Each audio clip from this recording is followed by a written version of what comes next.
જય શ્રી કૃષ્ણ મિત્રો. એવું કહેવાય છે કે જો તમારે લોકોનું સન્માન મેળવવું હોય તો તમારા વાણી, વર્તન અને પોશાક ઉપર તમારે ધ્યાન આપવું પડે. હું છું પ્રોફેસર પુનિત પટેલ અને હવે તમે જોઈ રહ્યા છો પુસ્તકની વાતો આપણી માતૃભાષામાં. આજે હું જે પુસ્તકની વાત કરવાનો છું તે વાણી અને વર્તન નહીં પરંતુ પોશાક ઉપર કેવી રીતે આપણે સારું કંઈક કરી શકીએ, કંઈક સમજી શકીએ કે કયા સંજોગોમાં, કયા કાર્યક્રમોમાં કેવા પોશાક પહેરવા જોઈએ કે જેથી કરીને આપણે લોકોનું ધ્યાન પણ ખેંચી શકીએ અને આપણને લોકો સારું સન્માન પણ આપે. આમ તો ઘણા બધા પુસ્તકો પોશાક એટલે કે અટાયર ઉપર લખાયા છે અને હું મારું અંગત મંતવ્ય આપું તો આવા પુસ્તકો વાંચવા જોઈએ કે જેથી આપણને ખબર પડે કે કેવા પ્રકારના પોશાકોનું કેવા કાર્યક્રમોમાં, કેવા પ્રસંગોમાં મહત્વ છે. આ બધી પુસ્તકોમાંનું સૌથી સારામાં સારું અને સૌથી ટૂંકામાં ટૂંકું પુસ્તક એટલે the handbook of attire and grooming by Cyrus Honda.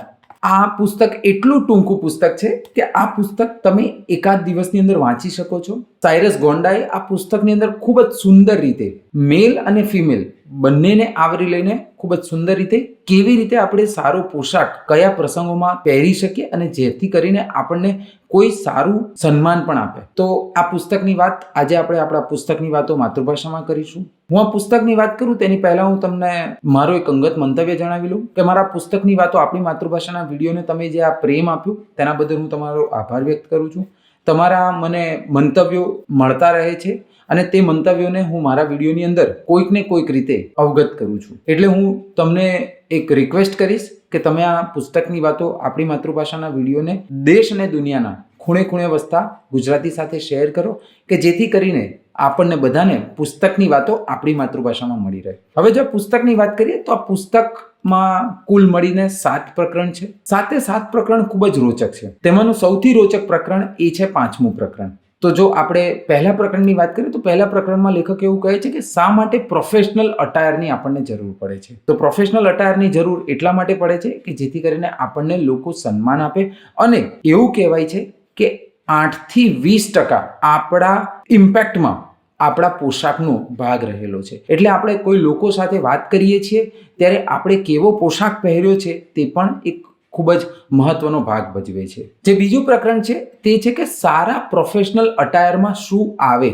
તો તેમાં લેખક વાત કરે છે કે સારા પ્રોફેશનલ અટાયરમાં મુખ્યત્વે 3 વસ્તુ આવે છે. પહેલું છે ટ્રાઉઝર, બીજું છે શર્ટ અને ત્રીજું છે બ્લેઝર. ટ્રાઉઝર, શર્ટ અને બ્લેઝરની પસંદગી હંમેશા આપણે આપણા પ્રસંગને અનુરૂપ થઈને કરવી પડે છે. લેખક આમાં એશ્લે કરીને એક very well known, very famous designer છે કે જેમની રેકમેન્ડેશન લેખકે આમાં લખી છે. લેખક આમાં એવું લખે છે કે જો આપણે એશ્લેને પૂછીએ કે કોઈ વ્યક્તિ માટે સારો પોશાક શું હોઈ શકે તો એવું કહે છે કે ગ્રીન કલરનું ટ્રાઉઝર, લાઇટ કલરનું કોઈ શર્ટ અને નીચે ટેન કલર અથવા બ્રાઉન કલરના શૂઝ એ તમને કોઈ પણ પ્રસંગમાં એક સારી છાપ ઊભી કરવા માટે યોગ્ય છે. એ જ જગ્યા પર ફિમેલ માટે સાડી એ કોઈ પણ પ્રસંગમાં, કેમ કે આપણે હિન્દુ રીતિ રિવાજથી આપણો દેશ ચાલે છે અને મોટાભાગના લોકો હિન્દુ છે એટલે સાડી પહેરેલી સ્ત્રી હંમેશા કોઈ પણ પ્રસંગમાં ધ્યાન કેન્દ્રિત કરી શકે એમ છે. તેવી ખૂબ જ સુંદર વાત લેખકે તેમના બીજા પ્રકરણમાં કરેલી છે. ત્રીજું પ્રકરણ છે તે છે એસેસરીઝ અને એસેસરીઝનો શું રોલ છે. તો હવે આપણે એ વાત કરીએ કે કઈ કઈ વસ્તુઓ એસેસરીઝમાં આવે. તો એસેસરીઝમાં મુખ્યત્વે પોશાક સિવાયની બધી જ વસ્તુઓ એસેસરીઝમાં આવે છે, જેમાં shoes, socks, wallet, belt, watch અને હેન્ડકર્ચીફ. જો દરેકે દરેકની વાત લેખકે આ પુસ્તકની અંદર ખૂબ જ સુંદર રીતે કરી છે. લેખક એવું કહે છે કે તમારા બેલ્ટ અને તમારા શૂઝનો કલર એક હોવો જોઈએ. લેખક એવું કહે છે કે તમારી જે વોલેટ છે એ પણ એક સારી કક્ષાનું હોવું જોઈએ અને વોલેટમાં એટલા બધા પૈસા પણ ન હોવા જોઈએ અથવા એટલી બધી વસ્તુઓ પણ ન હોવી જોઈએ કે જેના કારણે વોલેટનો શેપ એ તમારા શરીર ઉપર ઉભરી આવે. લેખક એવું પણ કહે છે કે તમારે એ પ્રમાણેની બેગ પણ સિલેક્ટ કરવી પડે કે જે તમારા પ્રોફેશનલ કામને અનુરૂપ હોય. આવી ખૂબ જ સુંદર વાત લેખકે તેમના પુસ્તક the handbook of attire and ગ્રૂમિંગના 3જા પ્રકરણમાં કરી છે.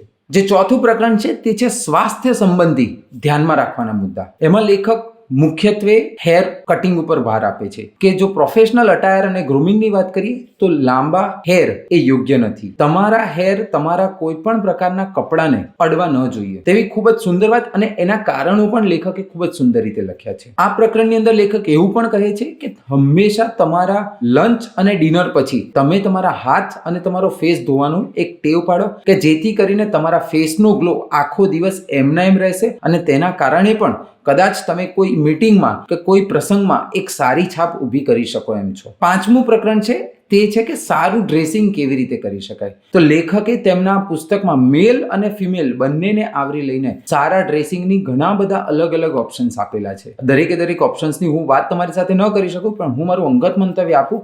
તમે આ પુસ્તક વસાવો અને જ્યારે તમે એનું 5મું પ્રકરણ વાંચશો ત્યારે તમને ખબર પડશે કે આપણે કેવી રીતે સારું ડ્રેસિંગ કરી શકીએ એમ છીએ. જે 6થું પ્રકરણ છે તે છે કે રજાના દિવસમાં કેવો પોશાક પહેરવો જોઈએ. લેખકે આ વાત પર પણ જોર આપ્યું છે કે રજાના દિવસમાં આપણે કેવો પ્રકારનો પોશાક પહેરવો જોઈએ કે જેથી કરીને આપણી એક છાપ અલગ રીતે ઊભી થઈ શકે. અને જે 7મું પ્રકરણ છે તે છે બોડી લેંગ્વેજ. મેં મારા ઘણા બધા વિડીયોમાં વાત પણ કરી છે અને આજે પણ વાત કરું છું કે બોડી લેંગ્વેજ એ આપણા કમ્યુનિકેશનનો ખૂબ જ મહત્વનો ભાગ છે. બોડી લેંગ્વેજમાં આપણા હાવભાવ એ ખૂબ જ મહત્વ ધરાવે છે. એટલે આપણે હંમેશા એ પ્રમાણેની જ બોડી લેંગ્વેજ રાખવી જોઈએ કે જે આપણા પોશાકને અનુરૂપ હોય અને જે આપણું એક સારું કમ્યુનિકેશનનું સાધન હોય. આવી ખૂબ જ સુંદર વાત લેખકે તેમના પુસ્તક the handbook of attire and ગ્રૂમિંગમાં કરી છે. એટલે હું જો મારું અંગત મંતવ્ય આપું તો તમે આ પુસ્તક વસાવો અને વાંચો, કેમ કે આ પુસ્તક વાંચ્યા પછી તમને એવું લાગશે કે આપણે આપણા અટાયર અને ગ્રૂમિંગ ઉપર પણ કામ કરવું જોઈએ કે જેથી કરીને લાંબા ગાળે